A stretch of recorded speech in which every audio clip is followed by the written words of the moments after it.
Hello, my name is Michele, and you're listening to Profit is a Choice. Hi, welcome to the podcast. Today, we're going to be talking with Sandra Halling, and Sandra describes herself as a recovering corporate consultant turned anti-hustle, pro-equity productivity coach.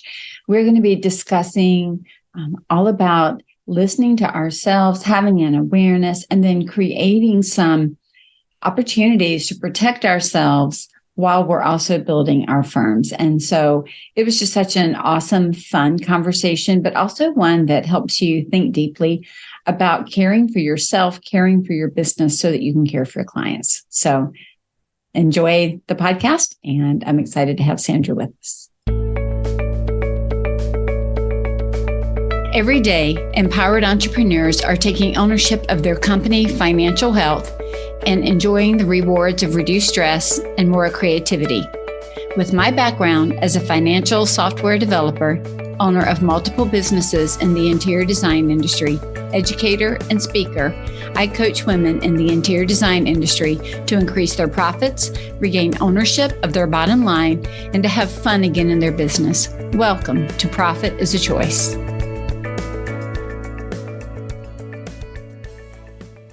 Hi, Sandra. Welcome to the podcast. Hi, Michele. Thanks for having me. Oh, you're welcome. Sandra, I'm excited to chat with you today. All things productivity, getting ourselves aligned and ready, for whatever we're working on and whatever is coming.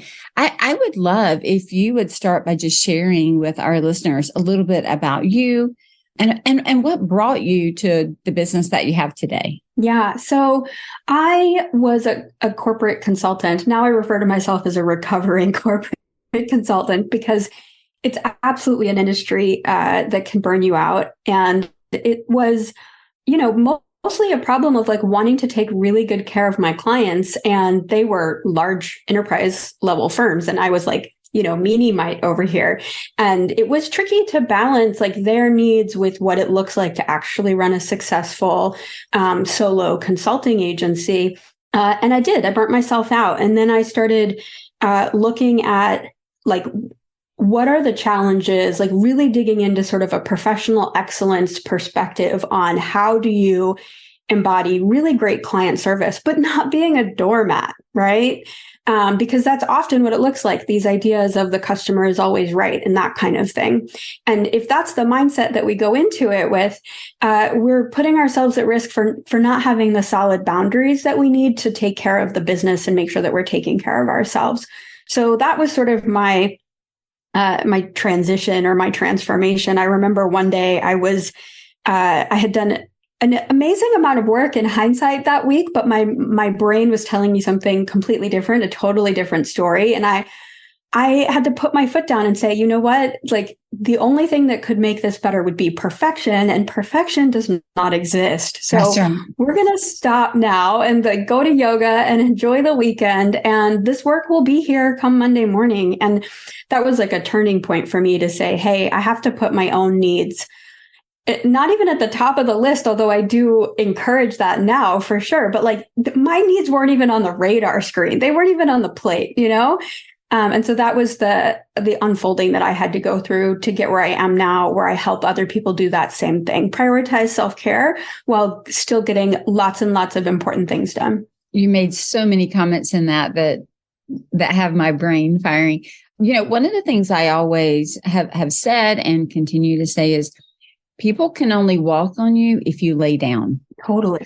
We can only be a doormat if we're laying down. They either have to knock us down or we have to lay down for them to walk on top of us. They cannot walk on us if we're standing up. And for some reason, we have equated standing up with being harsh, the B word, something horrible, terrible. And, I've been working through just a process of understanding what it really looks like in a regulated mindset, right? To be strong and kind at the same time. You made a comment about your head and your heart kind of weren't in sync, and you realized, right? There's this feeling of, And I think sometimes that's what happens. We want to react a certain way, but then we talk ourselves out of reacting that way, even if that way is what is best and kind for the business and for us, which then makes it honestly better and kind for the person that we're serving. I was sharing with a client yesterday, and we were talking about the fact that when we overpay our employees, right? When we are like, let's say that we are like needing somebody quickly, so we just offer everything, and then they can't work and do the work, but we've overpaid them, even if they could do the work. What happens is if we're paying them outside of what the company can afford, at some point, because we didn't put the mask on the company first, we weren't kind and careful to the company and to ourselves as the owners of that company, the company won't be able to sustain that hire. Just like if we're not caring for ourselves personally, we won't be able to sustain ourselves. And one of the things that really intrigued me about having this type of conversation with you, Sandra, is, for my listeners, they're aware, but one of the things that had me even start this part of my business was not caring for my health, having a massive health breakdown, over 10 years ago, 11 years ago now. And, having to rethink everything and start over and build differently. And there are so many ways to just build in time for ourselves. And I'll say this, and then I'm going to hush and ask you a few questions. But one of the things that I love, and I shared this with my team yesterday, is like when I have been out on vacation, the first day back at a minimum, I plan it as a day for only me and my business, like no forward-facing meetings, right? So the first week after Christmas, when I'm off the week of Christmas, that first week, no client meetings. That because I need a week because it's the beginning of the year. But if I go to an event and I'm speaking at an event where I have to travel, that next one day back in the office is just me. Because then I'm caring for myself, which means I actually am caring for my clients really well because I'm coming to them rested and refreshed and in a good mindset. Do you find similar with the work that you do? And let's jump into what are some of the tactics, or what is self-care? Like, how would you, because some people think self-care is, I'm gonna go get my nails done, I'm gonna go have my hair done, I'm gonna go get a facial. And, and while I see that as personal care, I see that very differently from a business perspective. And I'd love to hear how you see it. Yeah. The first thing I want to do is just comment on your story about your client conversation about being overhired. That is something that happens a lot especially when we kind of wait too long to get the support we need. Like one of the things that can be a form of self-care, just to tie these two thoughts together, is like building that muscle of looking 3 to 6 months ahead. Like not what does your business need in quarter 4 or January, but like we're November. What is your business going to need in April? And how are you preparing for that now? That's a form of self-care for yourself and for the business. It's like, oh, by April, I really am going to need a second assistant, or I'm going to need a marketing person. And like, maybe I should start. It may not even be that you're looking at like hiring them yet, but you're just aware of that coming. And so you're paying a little more attention to how are you documenting the related processes, or are your systems really the best that they could be? Maybe you engage a consultant to help you streamline your system so that by the time you are ready to hire, you're doing it proactively and the person is coming into a good situation, right? Right. I have a podcast called Begin with the End in Mind. And I will put that in with the show notes because it talks about exactly that thing. Where are you going to be in a year? Where are you going to be in 6 months? What do you need? And then let's back into it, because that gives us an idea of timing, financials, not just financials to get me out of the hole, right? But financials that can be sustainable for the company. I like that. Totally. Yeah, I'm going to use the P word, procrastinating. That process can really save you. You might end up investing more in the business, but it's the type of investment that you're going to get a return on, as opposed to like having to hire someone quickly, not being able to like interview thoroughly, not being able to test the work that you need to have done and make sure they're a good fit. All those kinds of things kind of play together. And then the second thing you talked about was like buffer after your vacation. And we talk about this all the time in the community. Even to the point of scheduling buffer before vacation. So when I took off in August, I planned 2 full weeks with weekends on either end. And I did that on purpose, knowing full well that there would be some lingering thing at the end that was going to trickle into the week prior. And I knew that what I really wanted was like a solid 10 days, 2 weekends, and the week in between was maybe a little extra. And it worked brilliantly because I didn't even tell my assistant that I was going to be available. And so by the time that week rolled around and I was being easygoing, she was trying to protect me and my vacation, saying, no, you don't have to do that. And I'm like, actually, I planned for this. This was all on purpose. I just didn't tell you. Like one of those white lies that's good for everybody. So anyway, it worked out great because it gave me the agency in that moment to say, this is worth an extra couple of hours, these few days, because it will create more ease for the time that I'm going to be away, as opposed to leaving it for when I get back, right? But if I hadn't planned that buffer, I wouldn't have had the choice to make, right? Absolutely. And I if possible, I try to do that. Especially we try to do 2 weeks every summer together. And some of that second week is certainly coming back and trying to get my feet back under me before I work with clients again. But even like Thanksgiving, if we have Thanksgiving coming, I usually take off, of course, the Friday after, but I take off the Wednesday before so that I can really start to wind down. I don't know about you, but I have to have a winding down to be able to enjoy it. And I think we hear this so often where people say, it takes me 4 or 5 days into my vacation before I can even rest. Now, some of that I get. I'm type A, high energy, amped up, let's go kind of person. But I also know that this past summer, my husband and I went on our vacation and I was able to relax quickly. And we had a horribly stressful year this past year. We've had, a cancer diagnosis. We have had a whole lot of challenges. But I think the reason that I was able to do that, Sandra, is to your point. I had built a couple of days in. It was around July 4th, but right after. So based on the way all the holiday hit, I had a few days that I was able to pack over more than one day. I was able to jump in and answer questions, make sure my staff was okay, make sure my clients were okay, make sure that those lingering work things, as you mentioned, were done. And so by the time we left, it was almost like I had already gotten 1 or 2 days of vacation as a staycation in my home office and in my home, so that when I went, I didn't go with this, oh my gosh, I didn't get it done. I didn't go with this, I left this client unanswered. I didn't go without really having a firm idea and plan in place. And it made it like I was able to relax fast, which my husband was like, okay, this is so not normal. And it was the buffer in advance. So I'm so thankful that you brought that up. Yeah, the thing that I like to offer, sort of like a practical aspect of buffer time, is that I think it comes in different flavors. So there's the buffer that we're talking about, which is space before and after vacation. That's one version of it. Another version of buffer is sort of space between meetings even, right? So like with podcast interviews, I always put 30 minutes of buffer before so that I have plenty of time to like just get myself settled, make a cup of herbal tea, like grab a notebook and just be really ready and centered when the interview starts. And then, so that's another kind of buffer. 2 more types I like to think of are overflow and transition. So overflow buffer to me is like, you have a big project or some sort of thing that you're trying to wrap up and you're inching toward it.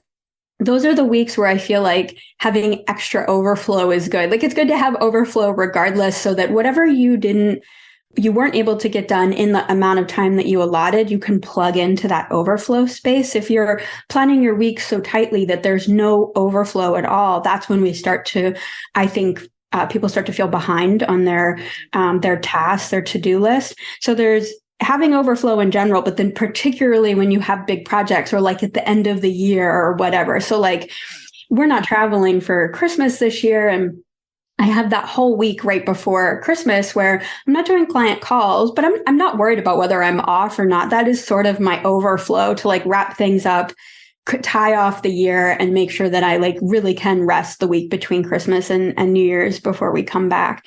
And then the last type is the transition, which is It's a block I put between events that require sort of like different types of thinking or different roles I'm playing. So like between finishing work, like finishing being at my computer and like being with my partner and doing home things, I need like a half an hour of transition time, right?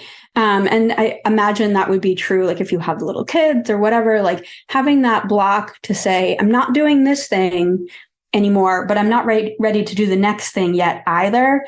That can be so grounding for your nervous system so that you're doing both things with intention. You're not like racing to finish so that you can get to the next one, and you're not diving in while your head is still processing the thing you were doing 10 minutes ago. And I think that's self-care because right? Simply because having raised children, having had a business that required me to go from like a sales position and a design position to all of a sudden I'm in an engineering position or I'm in a financial, way of working. Those changes happen. I mean, I've got working on my business. I've got working with my clients. I have podcasting and I have a software program. Like my brain jumps all the time, and building that time in there. I think about going to the doctor's office, right? And they don't build in those transitions. They don't build in any overage. They don't build in any time.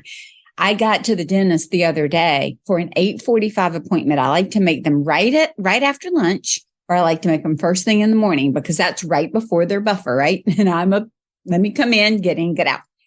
Her 8 o'clock ran so long that by the time she came into my office, we could not do my procedure and get me out and home in time. I had created a buffer to go, but her overrun with this client and their needs was past so I just made the decision to say, I cannot stay. I have to leave and I have to go. But at least I had built in enough and I knew where my buffer cut off to keep me in a good place for the next thing. Between every coaching call, put a 30-minute buffer. Sometimes I get that 30 minutes. I can check email. I can get ready for the next thing. And sometimes one coaching call bumps right up to the next. But at least when that happens, we both know that we're in the buffer zone. Like we know that we have crossed the line and are in the buffer zone so that if we have to wrap it up, we can. I can remember scheduling coaching calls or scheduling installations or scheduling design calls too closely. And it did nothing but create chaos in my heart and in my mind. You talk about calming your nervous system. I've been doing some research lately on the vagus nerve and all these things to calm your nervous system. Again, I'm high energy, I'm high going. And so what it does is it keeps things amped up naturally, unless I learn to slow and calm them down. And even with children, I used to always get so frustrated because we would go get in the car. We went all the way to the pumpkin patch one time and my kid went with no shoes. I'm like, okay, now you have to go walk around this entire pumpkin patch. And that's not a fun place to walk around. But we're here and it's an hour away from our house. So you're walking in your socks because you didn't bring your shoes. I'm sorry, I'll carry you as much as I can, but this is where we are because I don't know what else to do. But what I started to realize, Sandra, was I was overscheduling my kids and myself. I don't mean overscheduling them for activities. I mean overscheduling my day-to-day. Instead of thinking this 3 and 5-year-old can be ready to go in 5 minutes, I needed to give them 20. I needed to give myself 20. Do you find that the business owners, the entrepreneurs, and those that you support, I know we're all trying to get a lot done, every one of us. But I'm sure that you find that overcommitment and that the to-do list and the task list is too long and we're trying to do it too quickly so that we're jamming ourselves up. And by the end of the day, we have nothing. We are exhausted. Yeah. Getting to the end of the day and feeling depleted as opposed to feeling satisfied. It's a very different feeling. I'm going to write that down. Yeah. I think some people would say you get to the end of the day and you might feel depleted and satisfied. And then if it's not such a good day, maybe you feel drained. That could be another word that I hear a lot from clients, right? So I think semantics, I bring up the semantics because they matter, because that can be your early warning sign, at 2 or 3 o'clock in the afternoon. Am I feeling depleted and satisfied right now, or am I actually starting to inch toward feeling drained? And can I pause here one of the things we do in my community is these daily check-ins, right? So we have focus blocks where people call in for a half an hour. We're very introvert friendly, so cameras off, and there's just a really short, like 3 to 5 question check-in process that we do independently in our own systems to help you reorient to your day. And I give the templates away for free. So if people are interested in the journal templates, you can find them through the show notes. So this process of slowing down that you mentioned, that is a key piece, I think, in this whole puzzle to prevent that feeling of overwhelm. Because most of us that are like type A, go-getters, always got something new cooking, like we're going to die with a to-do list. That's just how that is, right? That's like right. Maybe my to-do list will be knit me. another sweater. Yeah, but like that's just how it's going to be. So that put it into a lot of perspective and just saying, hey, what is the next version of myself that I am inching towards? What is the future identity of Sandra? And how am I going to get from where I am to that version? And pointing my ship in that direction is sort of how I approach my planning process. And by reorienting to that, I'm also able to decide with a little more discernment, what am I saying yes and no to? How am I triaging this to-do list so it isn't just straight up a list of other people's priorities, but it actually is aligned with my bigger picture goals? And that's why we call it aligned productivity. You're aligning your daily actions with the bigger picture. So before we jump right into that, you used a word, as we're talking semantics and words, you used a word at the beginning that I use a lot as well, and that is intention. And my course is Aim with Intent, right? So it's about creating a scalable company, creating it with an intention, and then working all things towards that intention, right? Begin with the end in mind. That's why we're very much on the same path as we look at that. And I think one of the big things that we've actually been talking about or talking around without naming exactly is being intentional with ourselves, right? Because we first have to be intentional with ourselves to be intentional with our business. And you had made a couple of statements with things like know yourself, checking in. That's been big for me too. Even though I've been in this world a long time and I've been running my own company for almost going into my 23rd year, is being able to listen to myself with kindness. You also said at the beginning that everybody thinks that we've heard that old adage rather that the client's always right. And that's not true. If you have owned a business or been in business for any amount of time, you know that's not true. The difference is the client is powerful. The client is not always right, but the client is powerful. But so are we. And so what we're trying to do is learn to balance the power. And we're also doing those check-ins. I'm now stopping and asking myself questions like, Michele, do you feel okay with this? Michele, is this going to move you from ease to disease, which is lack of ease? Where is this taking you? Is this within boundaries that you think are healthy for you and for the company and ultimately for the client? Just like a young child can ask for ice cream every night because that's so what they want. I want ice cream. I want ice cream. It doesn't mean that it's good for them. And I think sometimes we allow clients or those that we're working with or even ourselves to ask for something that we think we want/need, and it might not be good for us. And so doing that on personal kind of check-in, I love that you do that in your community, but doing that check-in allows us to, okay, wait a minute. What am I hinging this on? What is this predicated upon? What am I going to do with this? And do I need to go there? Like, is it really going to be good for me at the end of the day? Or do I think it's just good for me right now? So talk about, if you will, Sandra, how you help manage aligning even that, because if we even have that gut check or that self-check, it is with the intention of meeting some goal, right? Not just where I am now, but where am I now for what I need to do next or what's coming next?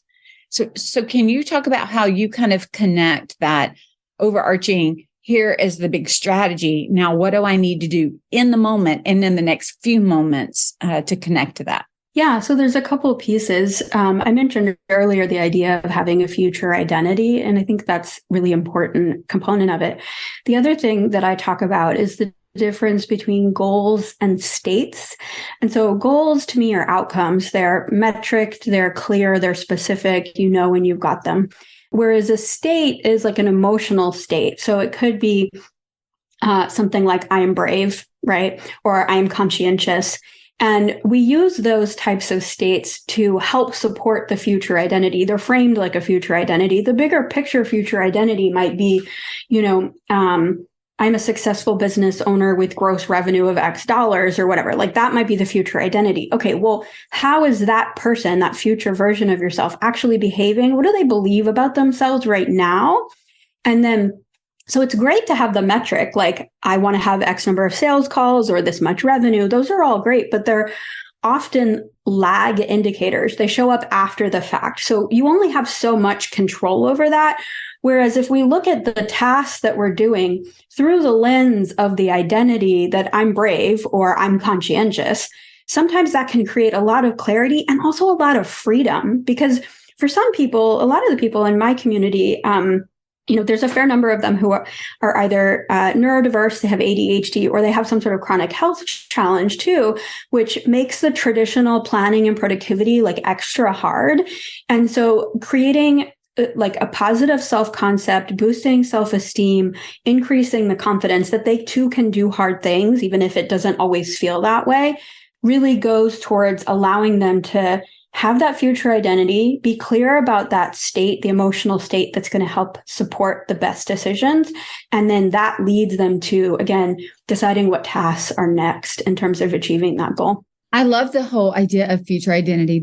I'm sure you've probably seen the book, Atomic Habits.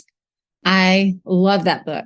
And, the idea behind that is our beliefs fuel our intentions. And so what we believe about ourselves kind of puts a barrier, if you will. It kind of creates the ceiling of how far we can go and what we can do and what we believe about ourselves.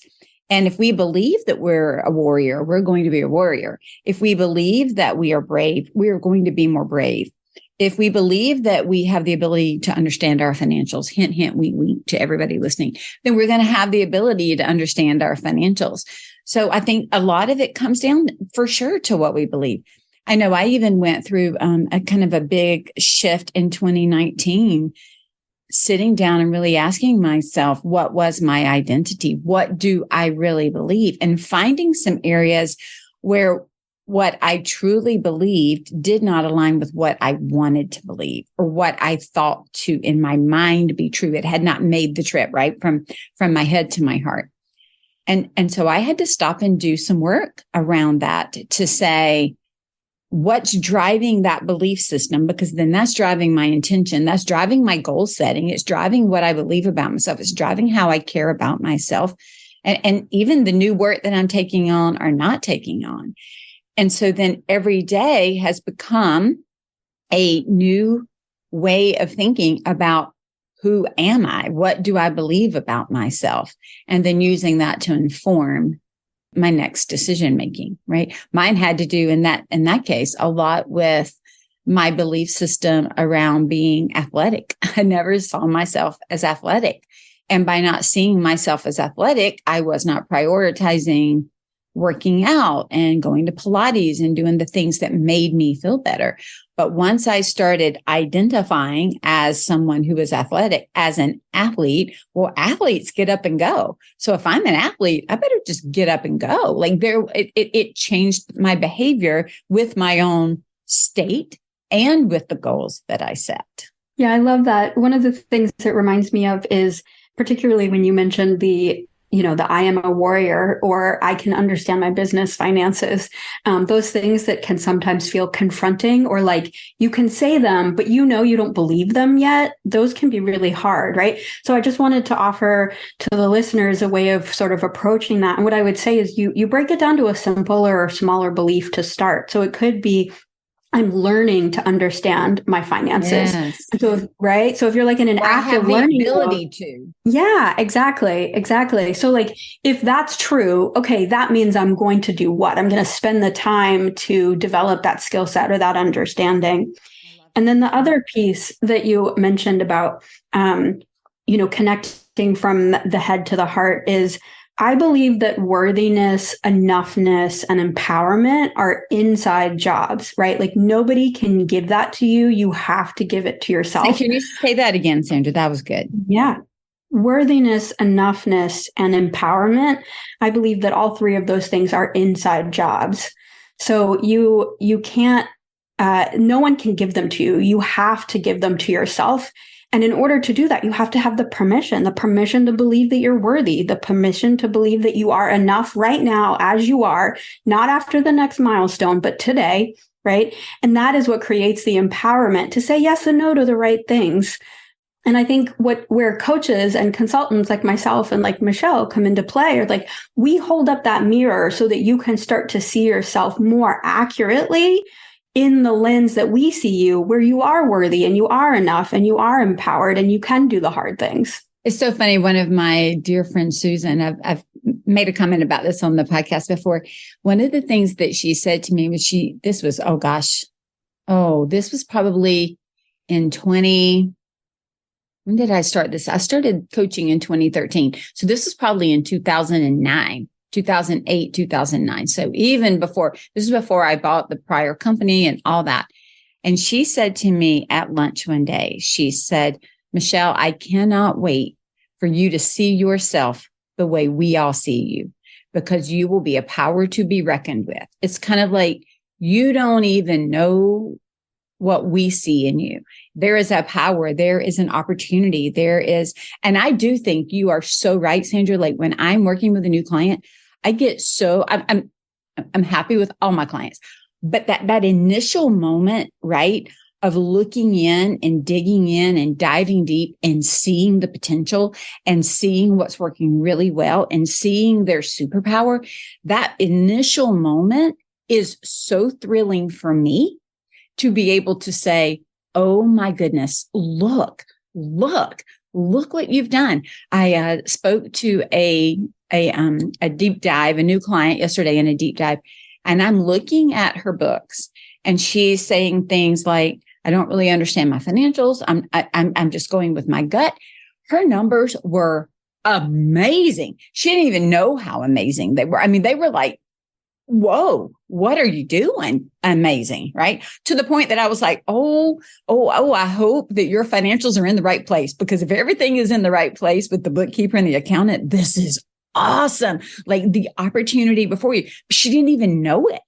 And because she didn't know it, even though she was actively doing it already, she didn't have the recognition of already actively doing it. Therefore, she couldn't have it as hers. It was still part of her future identity to herself, but it was actually part of what her current identity was that she didn't recognize. And so it was so neat. And it's so fun to be able to hold the mirror up. It's also a huge responsibility to hold the mirror up, because sometimes we're holding the mirror up and what someone is seeing is not what they want and not the future identity. But here's what's so cool. I use the tagline all the time: what you own, you can change.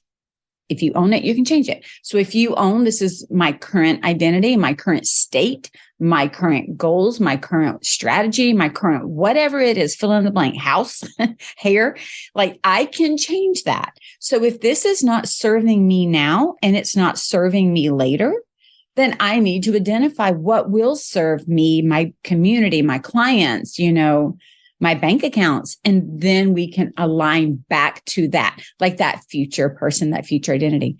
The first time I did that exercise, I was 29, 30. It was miserable. Like I was looking at who I had become just out on my own, some of the decisions I'd made. And I thought, I don't want to be this person. So I went through even a personal exercise of, I said that I was going to be like 85 or 90 and that I'm going to be on my deathbed. But this is the woman that I want to be. Like I started personally, this is the woman that I want to be. This is what I want my friends to be able to say about me. So what I want my clients and those I've worked with and supported and loved on to say. This is what I want like my sister and my husband and my children and my mom and dad to be able to say about me. Then I did the mirror. Am I her? And the answer was in some cases, yes. In some cases, no. So then I started thinking, what do I need to do daily now at 30 to be her at 85 and 90? And do I want to wait to that last year to be her? No. So I got to start being her now. And it it was such an eye-opening and heart-opening experience for me that I still do check-ins to see if I'm getting closer to the 80-year-old or 85-year-old Michele that I want to be. Yeah, I love that. There's so much in there, particularly with the looking ahead to your future self, when you're much, much older. There's an interesting exercise where you can write a letter to your current self from the perspective of the older self. And that can be really insightful too. So I'll throw that out for people to consider. And then there were two other things that I thought of while you were sharing the story. The first is I wanted to normalize. I can tell that financials is a big piece of your coaching and something that you support community with. And avoidance and procrastination are way more normal than people think it is. Because in society, we don't talk about money. And so no one knows what anybody else is doing. So avoidance and procrastination, if you're in that boat and you're feeling guilt or even shame about it, just know that you're not alone. It really is okay. You can get yourself out of the situation that you're in. And to Michele's point, until you lean into it and you uncover what's really there, you might not be in as bad of shape as you think. You could be in amazing shape if you don't know how to read your numbers well. And that brings me to my second point, which is all of the things we're talking about today can be really confronting.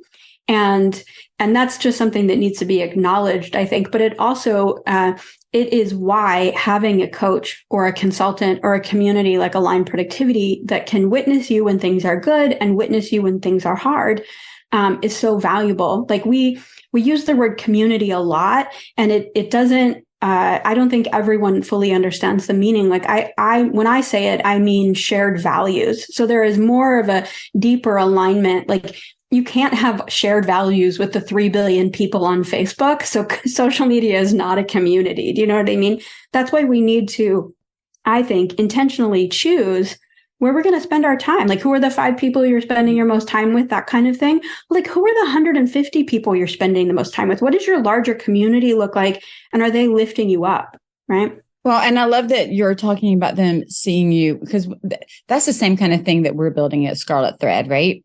As we're building this community. It's so interesting. Every time I bring a group of people together, we brought about 45 people together at our 2-day workshop.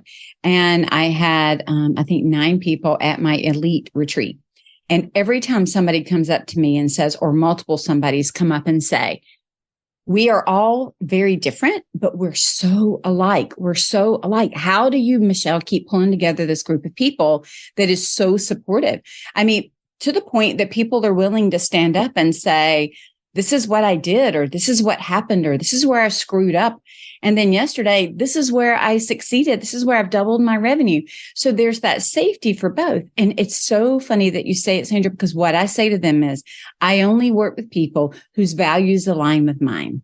It doesn't mean we have to do all the same things, make all the same decisions, but deep down our values align.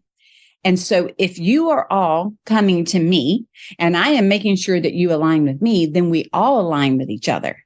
And that's when you know that it doesn't mean we have the same opinions, right? It doesn't mean that. But what it means is kindness. Abundance is one of mine, to make sure that people get more than they can ask or imagine from working with me, not like I'm holding back and stingy. So if I'm giving like that, then I am attracting people who give like that. And so then when we're in the group and somebody says, I need help, somebody's helping. But I want to say this, one of the things in the information that came to me was you talking about this negative loop and shame. And when you are in a safe community, it doesn't mean, like I say, you're going to put all your, underwear drawer out there for everybody. But it does mean that there is a safety in some level of sharing at the right time. And after you have proven safety, I would never ask anybody to just walk in and start saying stuff.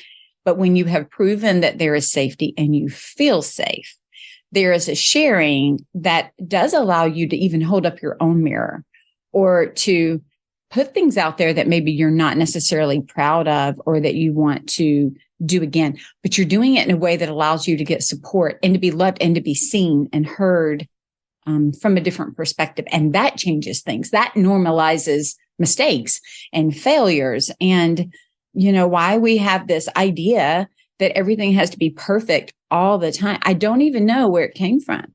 I remember somebody saying to me one time, I knew what it was. It was a child psychologist when we were doing some testing for our son. She said, Michele, it is so weird that through 12th grade, we expect a student to have great grades in every subject. Yet the minute they go to college, we say, you can't be great in everything. So choose a direction. And then we want you to be great just in that one direction. But prior to that, they have been told that you got to be great in everything. Like it's this weird mixed message that we're made so differently. We're going to mess up. And so just that community, talk about how we can maybe get ourselves out of shame or how to even recognize it. Because sometimes it steamrolls us before we even recognize the guilt and the shame. Like we're just such negative self-talk. We don't even realize that's what it is. Yeah, it can be really hard sometimes when you're starting out with the mindset work. We do a practice in the community called the Weekly Review, and it's an hour cohort call on Fridays where we just sit down and we look at what our wins, what we're celebrating for the week. And celebrating is its own sort of rabbit hole where it's like celebrating does not have to be consumerism or overindulgence. Celebrating is just acknowledging. But we celebrate what happened, and we looked at what worked that week and what didn't, and what made us feel good, and how we cared for our heart, mind, spirit, not just our business or our to-do list, and then make a plan for the next week and look at what incremental changes we want to make. And it sounds so simple when I describe it that way, but it is profound what people discover, and it's in the consistency and the repetition of the habit that the things that you weren't totally aware of, these like teeny tiny little things that you're doing all the time that actually aren't lining up with the person you want to be or the direction you want to go, they start to become more clear and you're able to start to shift them. And you can Google the Weekly Review and you'll find lots of versions of it out there, but I've taken the questions and made them, I think, more compassionate and more aligned for women who have real requirements outside of their regular, day-to-day business work type responsibilities. Like we have little kids and we've got we just tend to be more family oriented in a general sense. And there's elements there that I don't think are captured in a lot of the presentations of the Weekly Review that I've seen. So mine is a lot more equal parts systematic and tactical in terms of like, what are you getting done, but also relational, like how are you caring for yourself and what does that look like? And we have a fair number of men in the group too. So it's like, it works for them too. It's just the approach is balanced, and it is that slowing down and being more aware of your thoughts and not trying to change them dramatically overnight, but basically awareness is the first step to change. So anytime you can slow down and pause and hear what's going through your head. And then the question I always say when people are struggling, which can be a little jarring, but I think is important, it's like, would you talk to your kids that way? Would you talk to your best friend that way? Would you talk to your sister that way? And of course, the answer is always no. And then the question is like, well, why do we let ourselves talk to ourselves, right? Because if no one's going to champion us more than ourselves, right? More than we do. So we have to be the first one to lift ourselves up and own what our reality is, good, bad, indifferent, because I think it is that like balanced awareness and the truth telling to ourselves. Like the best way out of shame is to pour sunshine on it. Right. And so that truth telling. I talk about pouring grace on ourselves, pour grace on.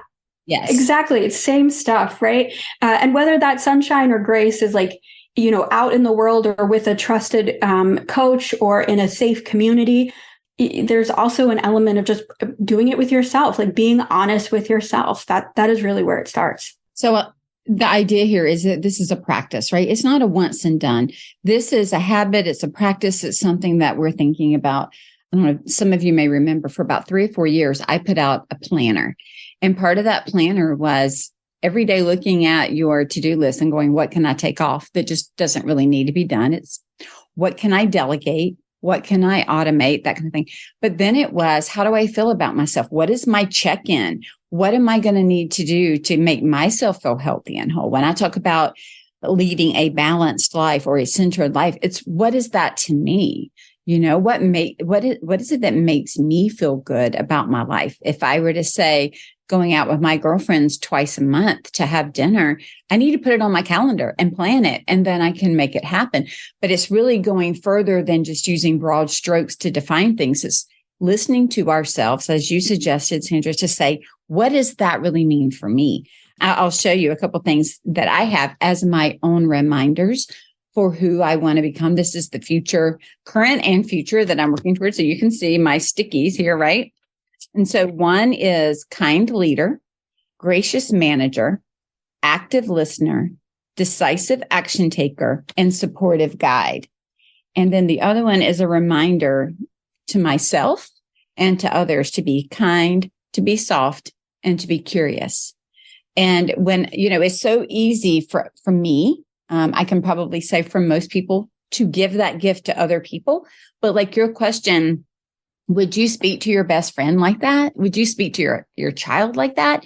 I used to say, would you let somebody work for what you're working for and do what you're doing for the same pay? It's that same, are we laying down when we should be standing up, and inviting us to look inward for that, right? To be kind, soft, and curious, not harsh and dismissive, because that's going to lead us more towards, I don't want to do anything, or shut down, or, looking at it as if we're stuck, and we're not stuck. We feel stuck, but we might not be stuck. Yeah, absolutely. I think the slowing down and acknowledging that, emotions are not facts, as intense as they can be sometimes, and really giving ourselves that space to decide, how we want to interpret them, what narrative we want to tell ourselves, because, any given situation, you can spin a positive version of it, and you can spin a harmful version of it. And so we do look a lot at narratives and sort of writing our history or writing our story in a way that values the choices we made were made with the best information we had at the time and with the best intentions, and building an empowering self-concept, essentially. So good. So Sandra, tell everybody where they can find you. Where are you hanging out online? If they want to connect and learn more, where do they go? Yeah. So if you're interested in learning more about our community and feeling more productive without the toxic hustle nonsense, you can find us at feelmoreproductive.com and on social media at Aligned Productivity. Amazing. Well, thank you so much. This is such a fun discussion, and I'm happy that we have a safe place to have it, right? Because sometimes there are conversations that you don't just walk up and have with somebody. And so I hope those that are listening in feel like they were just sitting at a coffee chat and are able to take something away. So I really thank you for all that you brought to the call today. Yeah, this was lovely. Thank you, Michele. Take care. Thank you so much for joining the podcast today with Sandra. You are able to look into the show notes below and see all of the information that she is sharing with us. And I would also encourage you that if you're interested in taking the next steps forwards to grow and scale your business, give me a call, reach out at scarletthreadconsulting.com, apply for a discovery call. You can also, if you're really interested in mindset work, check out all of the website information from Sandra. And keep this in mind, having the right mindset and having the right awareness to keep yourself healthy is actually profitable for your company. And profit doesn't happen by accident. Profit is a Choice is proud to be part of the designnetwork.org, where you can discover more design media reaching creative listeners.